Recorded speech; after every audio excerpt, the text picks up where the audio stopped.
Hello everyone, and welcome back to part 4 of our lab build out.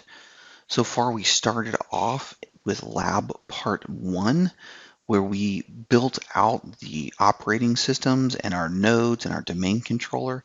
It was a lot to get done as far as building things out and getting started. That was probably our biggest section. We had to do DNS and Active Directory. We had to do routing and remote access services. So we had a lot of things to configure. We got that all taken care of in part 1. Part 2, once we got that foundation laid out, we went on to talk about doing the cluster itself, walking through cluster validation, setting up the networks, configuring those correctly. Part 3, we installed an availability group. And we did that with a custom install, making sure that we were putting our endpoints on a particular network to separate out that traffic as we created the cluster in part 1. Now we're in part 4, and we're going to finish this up by adding in a failover cluster instance. We're trying to build a lab environment, things that we can play with and test with. So we want to be able to have both an FCI and an AG available here. Now, of course, we do have our 3-node cluster built here, and the third node's in a different data center. And that's fine for the AG build that we just did, but for the FCI build, we're actually just going to stay pretty simple here and just create the failover cluster instance across node 1 and node 2. We're not actually going to add him into node 3. Obviously, you're more than welcome to do that in your environment if you want to. It's not that big of a deal to do, but for here, we're just going to do it across the first 2 nodes.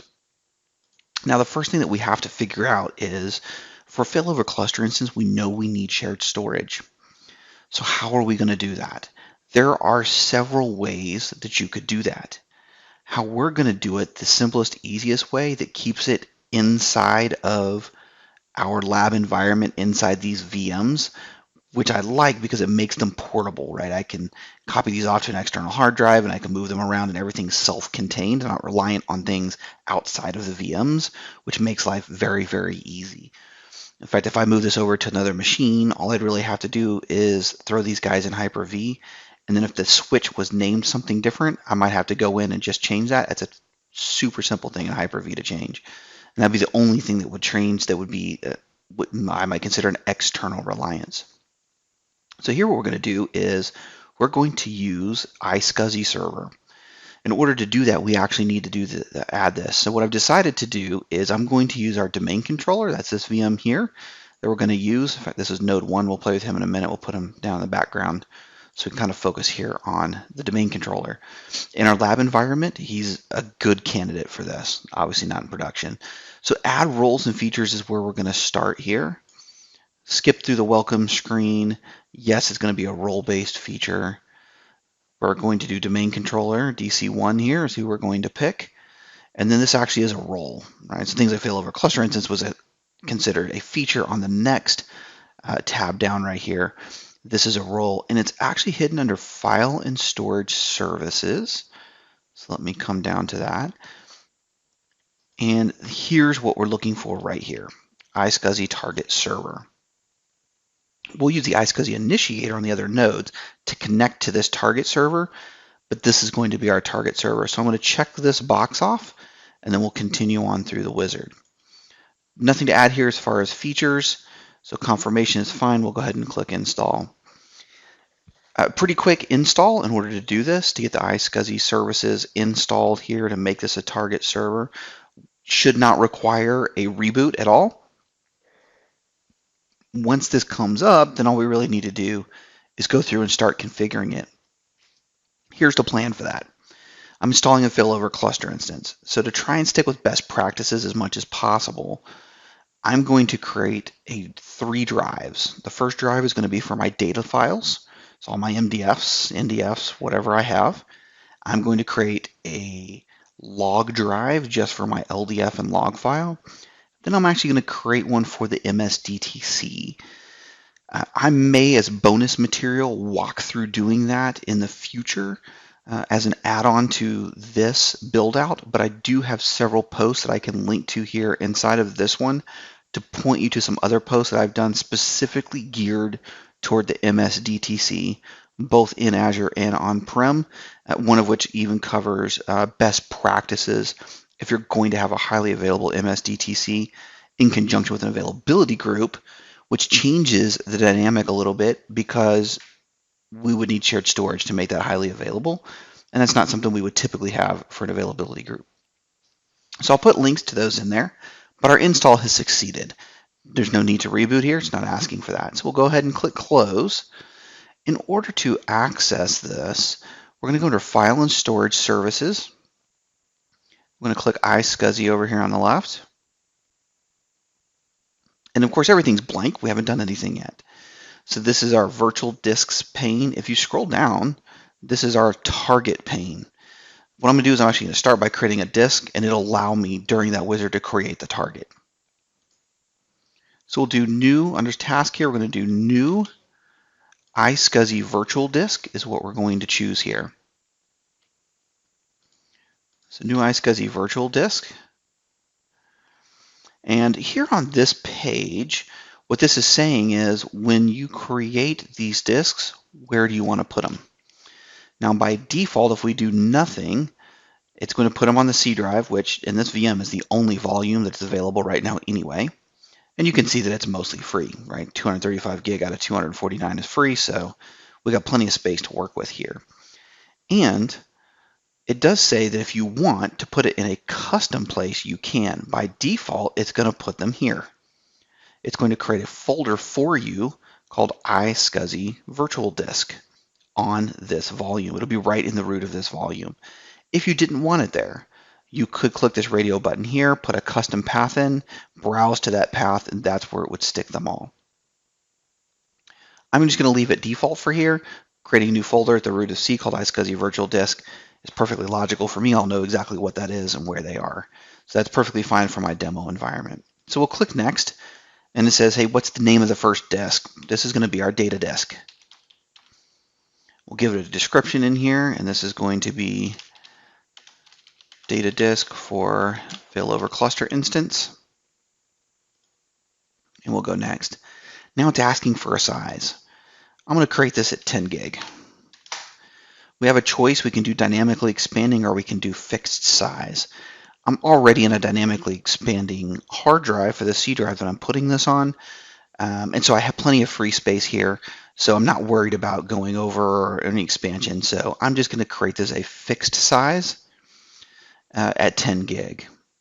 So we'll do next here. And then it says, what about a target?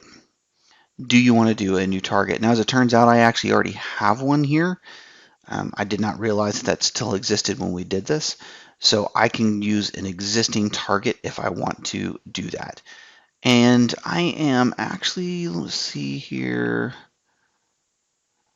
Yeah, so that's fine. We're going to go ahead and use that existing target. There's not much to do for, well, you know what? Let's just create a new one. We call that FCI1. Let's just create a new target so you guys can see how we do that. So we'll create new scuzzy target. That was FCI1, so we'll just call this FCI2. Right, and so this is going to be data log and MSDTC drives for failover cluster instance. All right, servers. What servers are going to access this? So we'll click Add here. We're only going to do this across node 1 and node 2 for our demo here today. So I'm just going to type in node 1, click OK. I'm going to do Add here. We're going to type in node 2. And this is defining which servers can access this target. So that's good. We've got those added in here, so no problem there. For our demo environment here, there's no reason to turn on chaps, so I'm not worried about that here. And then we'll click Create. So that's great, nice, quick, and easy. And now I can see I have my drive in here. Nothing's connected to it right now. And it tells me my target name, which, by the way, if I scroll down here, I should see my new target. And here is my new target, FCI2. Okay, that's great, no problem there. I'm going to reuse that target, right? So if I create 3 drives, all 3 of these drives on this same target, then when I connect to this target, I'll see all 3 drives, as opposed to 1 drive per target when I would have to connect to 3 targets. So that's how we're going to do this. So new scuzzy, iSCSI virtual disk, again, same wizard. Right, Going to keep the path the same, no reason to change that. This is going to be log data for FCI. We're going to stick with 10 gig and a fixed size here. And it says which existing target. Now, of course, I still have my old one here from when I was testing with this earlier, but the one that we just created is FCI2. So we'll do that. That'll show up for you. You should just see one of these in your environment. Confirmation, we'll go ahead and click create, and then we're going to do it one more time to create that drive for MSDTC. So let's do new scuzzy virtual disk again, same location. Call this MSDTC, DTC for FCI.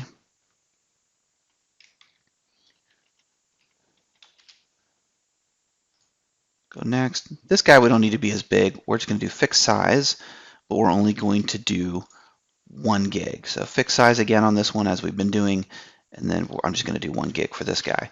We don't need near as much for the MSDTC to test with that. FCI2 is my target that I'm shooting for. We'll click next. We'll click create. Great. So now we've gone through and we've installed iSCSI target server. We've gone through, we've created all 3 drives, data log and MSDTC, all hosted on my domain controller. So now I can have shared storage for my nodes. So now I'm done with the domain controller, but let's go take a look at node 1 and see if we can attach to this. So back here in Server Manager, if I go under Tools, then we'll go find the iSCSI initiator. This is not something you need to add. This will be here by default out of the box. And this says Quick Connect. What do I want to connect to target-wise? So my target is going to be DC1. That is the domain controller that I'm checking out. And it says, oh, hey, I found 2 targets here. FCI2, since I have 2, you will only have 1 is what I want. So I'll go ahead and click Connect. And now I'm done. I'm connected to that. So that's great. He is here. I'm connected. There's nothing else that I need to do in here. Now what I'm going to do is I want to go take a look at my disk management and see what I can find inside of disk management. So I'm just going to right click the start menu here. I'm going to go into disk management and I should see my new drives. And sure enough, I do. Here's my 2 10 gig drives and a 1 gig drive. So they're all offline. They've just been attached at this point. I'm going to go ahead and bring this guy online. And we're going to do initialize disk. We'll do disk 1. GPT is fine for us. And that's good. I'm going to do the same thing online and initialize to both of the other disks. Right click online, right click initialize. Now I still have this unallocated space. They're all listed here as unallocated. So we need to format this. So we're just going to come in here and do a new simple volume. This is going to be my data. So I want to use all the space here. And so this is just telling me how much space is here. How much space do you want to use? I want to use all of it. Defaults to all. That's great. What drive loader do you want? So for me, I'm going to use J for my data drive. We're going to format the volume. We're going to use NTFS. We're going to give it a label of data. Right, our allocation unit size, this is SQL Server, so we're going to do 64K. Perform a quick format, that's fine for us here for these purposes, and finish. We'll go ahead and jump over to the next one. New simple volume, all the space, this is going to be K. And this we're going to label our log drive, NTFS 64K. Quick format is fine, and finish. And then the 1 gig, we're going to do that. Fill it all out. This is for MSDTC, so we'll use M here for that drive. We'll label it MSDTC. NTFS, default allocation unit for this one. Perform a quick format, which is fine, and finish. So now all of my drives are here and I can see them. In fact, I can even go here to Windows Explorer, and I'm going to be able to see both my JK and MSDTC drives, so JK and M. That's great for node 1, but we also need to do the same thing on node 2. So let's go over to node 2. Same process, right? Tools and iSCSI initiator. The first time you use the iSCSI initiator, it's going to tell you the service here is not running. Do you want to start the service? The answer is yes. It'll open that up. Same process, DC1, click our target, connect to it. I am now done. OK, right click the start menu, go into disk management, and I should see my disks here. This is going to look a little bit different though, because I'll see them offline, but I kind of see that they're already formatted. But what I do want to do here is bring this guy online, and I want to change the drive letter. You notice that the drive letter is not the same here. It changed it to E. So let's change the drive letter to M to make sure that it matches. Yes, we want to continue. I'm going to do the same thing to the first disk here. Change his drive letter. He was J.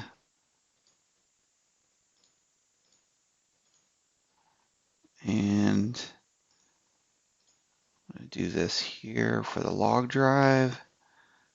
Change drive letter, change, and he is K. All right, so now I have everything here invisible by both nodes. So now what we want to do is I'm going to flip back over to node 1, and let's start installing SQL Server. Let's get this failover cluster instance going. All right, so I've got my ISO in here, so we'll kick this off, our setup. Let's get rid of that.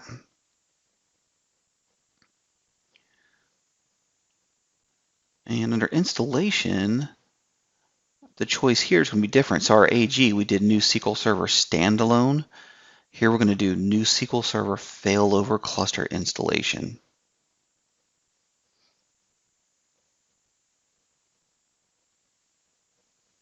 Go through our standard rule check here, set up files. Now node 2 will be a little bit different. We'll make a different selection for that in order to get the failover cluster instance installed over there on node 2. As we go along, we'll take a look at a few other things as well. So when I look here, what this is doing is it's looking at the failover cluster, and it's looking to see if there's any rule violations. The only thing it found was it found some warnings inside of the cluster, right? We've already did this. We did this in part 1. We know what those warnings are. Those are by design, so that's not a problem. So we'll go ahead and click Next, and our product key, accept the license terms, and we're just going to install the database engine. Now you'll notice because it's a failover cluster instance, we don't have a choice on replication, full text, and data quality, right? If I uncheck these, they go away. Right, so if I want the database engine, you've got to take those with it. Looking through here, there's really nothing else that I need to install for this, so that's fine. Sticking it in the C drive here, perfectly fine for our demo purposes.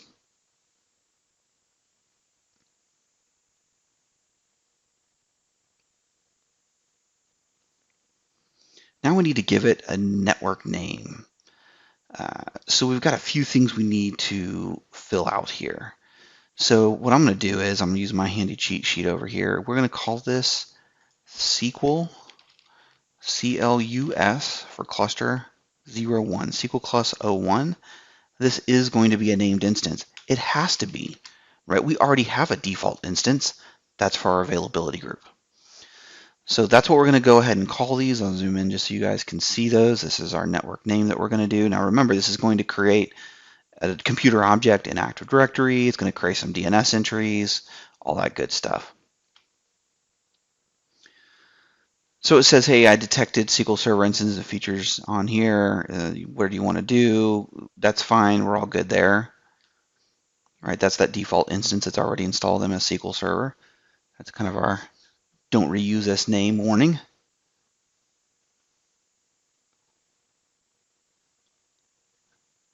So here, what we're doing is we're saying, hey, when I create this resource group inside the cluster, what do you want to call it? And this shows up as red, but it's just because these names are already being used. Right? Available storage is for storage inside the cluster we haven't used. That's default. Right? Cluster group, this is for the cluster resources themselves. And of course, this is the availability group that we created in part 3. By default, it picks this name for the group. That's perfectly fine by me. I know it's SQL Server, Insta1. That's a good name for me. We'll go with that. So here on our cluster disk selection page, you're going to notice there's nothing here. It's not available. I would have expected my drives to show up here. But what this is doing is SQL Server is taking a look at the cluster to see what shared disks are available. Well, the problem is although we connected to this shared storage, and I can see it here in computer management, and we've given it drive letters and all that kind of good stuff, it hasn't been added inside of the cluster yet. So we're going to go into our cluster and failover cluster manager. We're going to click disks over here on the left.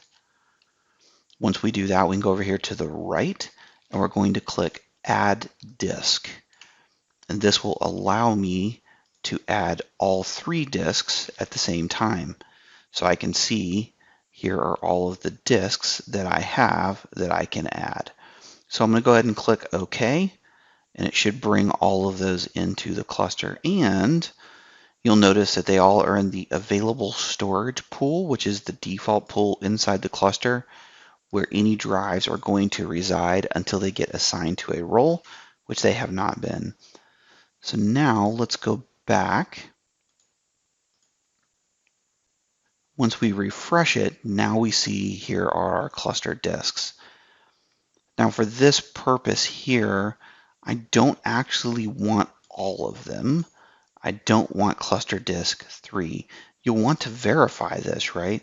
This is the one for the MSDTC. That's separate. We don't do that during the install here. That's for something else. So the MSDTC drive is the 1 gig drive. So according to this, MSDTC-M, this is why we label things, right? It's 1 gig. We can see that up here. It's 1 gig. What we want to know is, what's it labeled as? It's labeled as cluster disk 1. Okay, so that means that I don't want cluster disk 1. I only want 2 and 3. Perfect. We've got those. We'll do next here. And then we look at the network config. So for the network config, and you'll notice that this is one of the reasons why I talk so much about labeling your NIC cards and labeling everything inside the cluster, is boy does this make things easier to look at these networks when I have so many and figure out which one is which. It makes it very, very obvious to me which ones are which. Now for here, for us, the only one that we're going to do, since we're going across just node 1 and node 2, is actually going to be the very first network,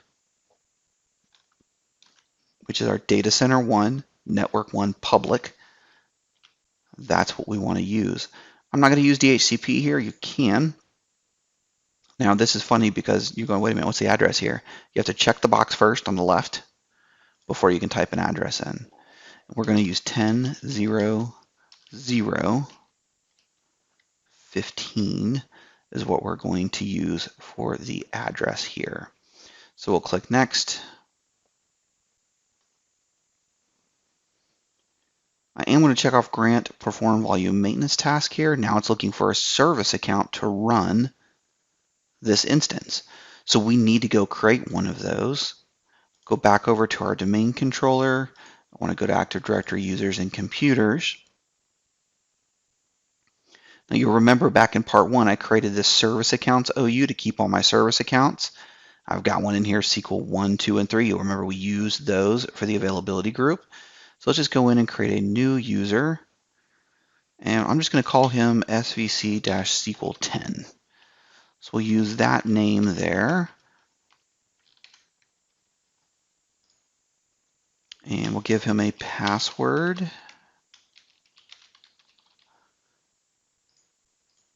And we'll say a password never expires for our service account here and finish. Now we've got an account that we can use. So the account name Contoso is our domain. SVC SQL 10 is our account that we're using here. Put our password in.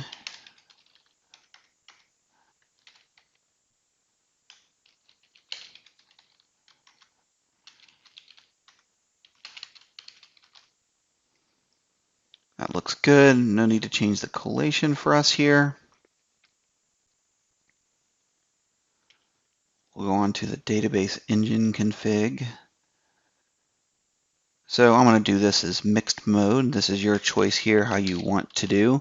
Since this is my lab testing environment, I may need to test stuff with SQL authentication. So this way I put mixed mode, gives me both. Add current user, which is myself, to make sure I'm an admin. So that all is good. Then I'm going to look at my data directories. Here's where I'm going to change some things. So what I really want here is my database user directory. And actually for my system, it's going to be the same. I'll change it here on my system. J is going to be my system database root directory. It's going to be my user database directory. The log directory is actually going to be K, and I'll leave my backups on J. So this will separate my default directories for my data drive and my log drive between J and K here. TempDB config shouldn't be anything that we need to change here, and we're not going to be messing with file stream. So the default for our environment is perfectly fine here.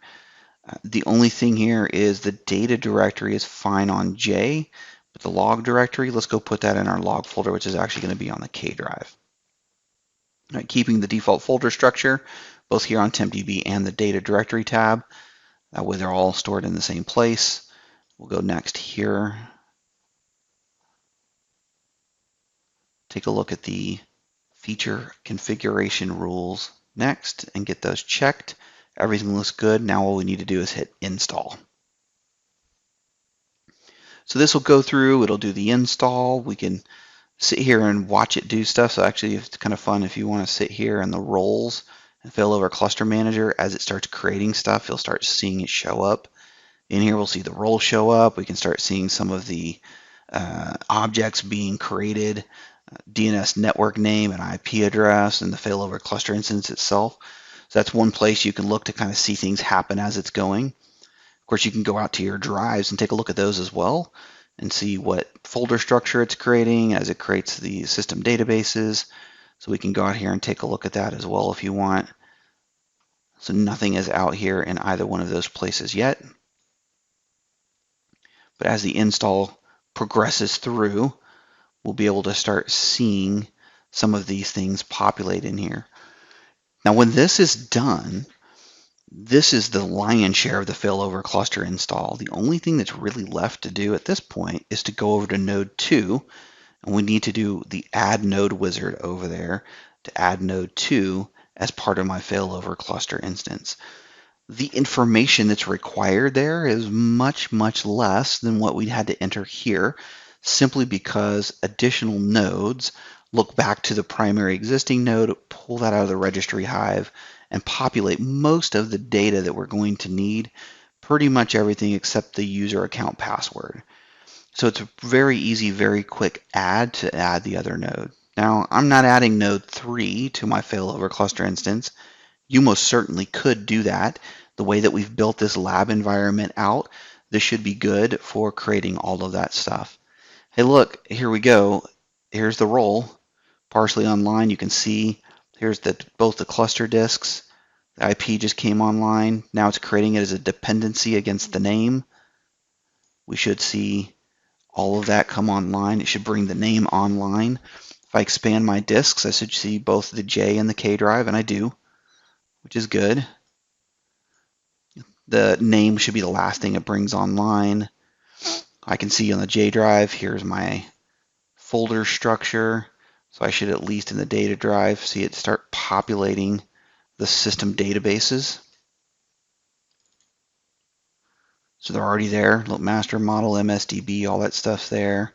Looking at my log drive, I should see this stuff also in here as well. And the only thing I'm going to see here is TempDB once the instance starts up. So A lot of stuff happening. We're at the very end here. I can see it in the background. It's working on bringing the name online. Online pending. Here's the actual instance itself. So now we can see that down here. It looks like everything's online. Wizard should be done. Looks like it's doing some telemetry, so it's got a couple of other things. Oh, the agent, of course, got to have the SQL Server agent, adding that resource to the group. It's already brought that online. It's going to have to create some dependencies for the agent, but now I can see that that's down here. We've got the agent role. We've actually got the instance itself. Here's the IP we gave it. Here's the name. We could go look in DNS and find that IP address. We could look in Active Directory and find this computer object created. It's done. It's succeeded. Everything is good and green. So now let's go take a look at node 2 and get that added in. So I've already got, let's make sure, yep, okay, so my ISO is already in here. Let's run setup. Yes.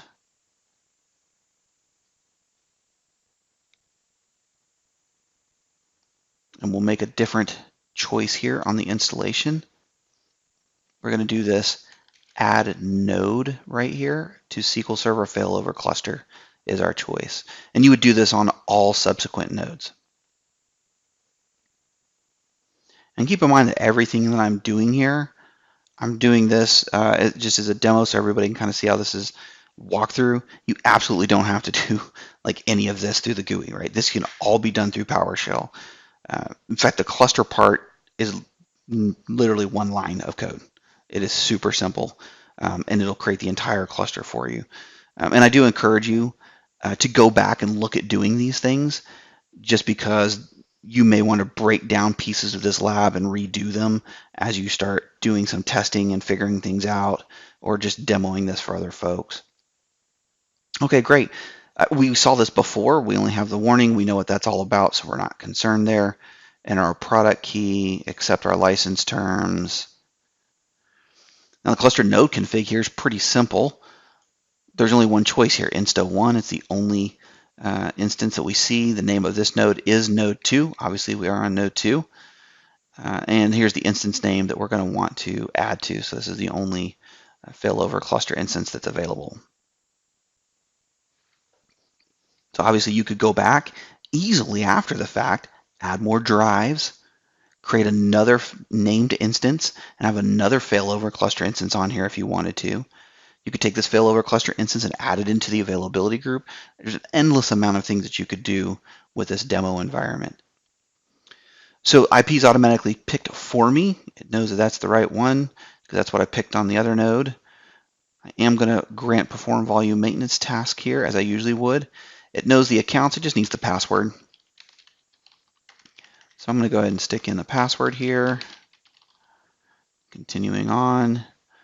A lot less choices to be made here. That's it. We click install, off it goes. This piece will run much faster just doing the add node here than it would if we were doing the original node like we just did on node 1. So why this is running, just out of curiosity's sake, just so we can see some of this stuff for those that are not as familiar with this type of build out, let's take a look at our domain controller and Active Directory users and computers, and let's refresh this and take a look at what we've got here. This is my failover cluster instance. Right, I mentioned that it will create a computer object in Active Directory, just like the cluster itself did when we created the cluster. Windows Server failover cluster, that's this guy. We created the availability group, that's this guy. And then obviously all of our nodes that are hosting all of this stuff. So this is the new one. When we did node 1 just a minute ago, this is what it created, SQL Clus 01. So we can see that in there from the Active Directory perspective. We could also take a look at DNS. So I can go into DNS here, and we can take a look at the IP. So I've got the forward lookup zone here for my Contoso domain. And if you'll remember, right here at the very end is SQL Clus 01. This is my host A record, and it's got a 10.0.0.15, which of course is the IP address that we just gave it. Right, we've got all of the IPs, right? We have 3 networks for every node, so you'll notice that all of the nodes have 3 entries here. That's all of node 1, here's all of node 2, here's all of node 3. So they've all got their entries here. The main controller, of course, has got quite a few. We'll go up here a little higher. Here's our cluster. He's got 10.0.0.10. And then here's our availability group. He has 2 IPs because we are in a multi-subnet environment. That's another great demo and test that you can do here, is how you handle connecting to things in a multi-subnet environment and the different changes that you may or may not need to change. So there are some things in here you can go in and play around changing the time to live and all that kind of stuff in here. So lots of cool things now that we have our demo environment built out that we can do. Reverse lookup zones, these are not created by default. This is up to you to create these. You saw me in part 1 create the first one. I did go back and create all the others though. Not required, absolutely not required here. I like to do this just so that I have troubleshooting ability to look things up in reverse. I like to be able to do reverse lookups. If I can do an NS lookup on something, I like to be able to do that. It's also a nice, easier way to look at your networks to make sure that they are the way that you expect them to be. These are exactly the only IPs that I would expect to be in the 10.0.0.0.1 network. Right, and so I've created this for the 172.16, the 172.17, 172.18, the 10.0.1 network, and then my 192.168. So we can dig into each one of these and see all of the addresses that have been registered here in DNS. So that's kind of cool to be able to look at all that stuff. Hey, check it out.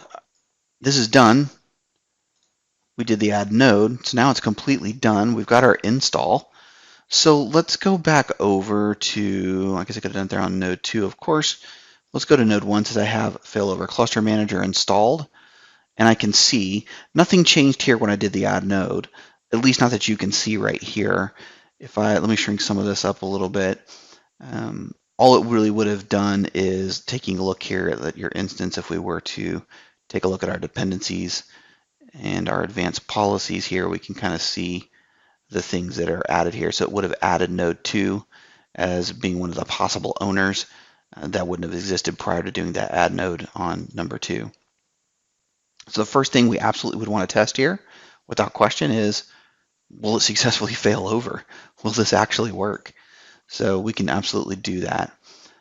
Let's do that. Let's do move. Let's do select node, and we're going to move it over to node 2. As long as we see this guy come up on node 2, okay, then we know that we've done everything correctly. If not, we'll just go troubleshoot it and figure it out. So the disks are online. IP network name are online. That's a good start. It's working on the instance itself. It's online. Agents is online. So everything is online, and I am here now running on node 2. So I was able to successfully fail over. So no issues there. So now I've got my failover cluster instance installed. So that brings us to the end of part 4 in my series on building out a lab environment for yourself to be able to test future deployments, be able to test weird oddities and things that you find as you're troubleshooting things. This really is a great environment to have and kind of covers the gamut of everything that you can get in here and test. That is the end of the series. I may do some add-ons with around MSDTC. I may do some add-ons on how to migrate, pretending that this environment here in your laptop or desktop or whatever in Hyper-V, if you wanted to maybe migrate a database into Azure SQL DB or manage instance or an Azure VM, I might show about how we would do that, how we can use RAS and create a site-to-site VPN into your VNet and all that kind of good stuff in Azure, and how we can kind of run through the migration process. So I'll save that for future bonus material that I may do a little bit later on down the road. So I hope everyone has enjoyed this. I hope this is helpful to be able to go through and have a set of instructions to be able to build this environment out so that you can go kick the tires, play around with this stuff, demo out and play around with different scenarios and that kind of good stuff. So hopefully this has been enjoyable for you. And I will see you next time on hopefully some bonus material.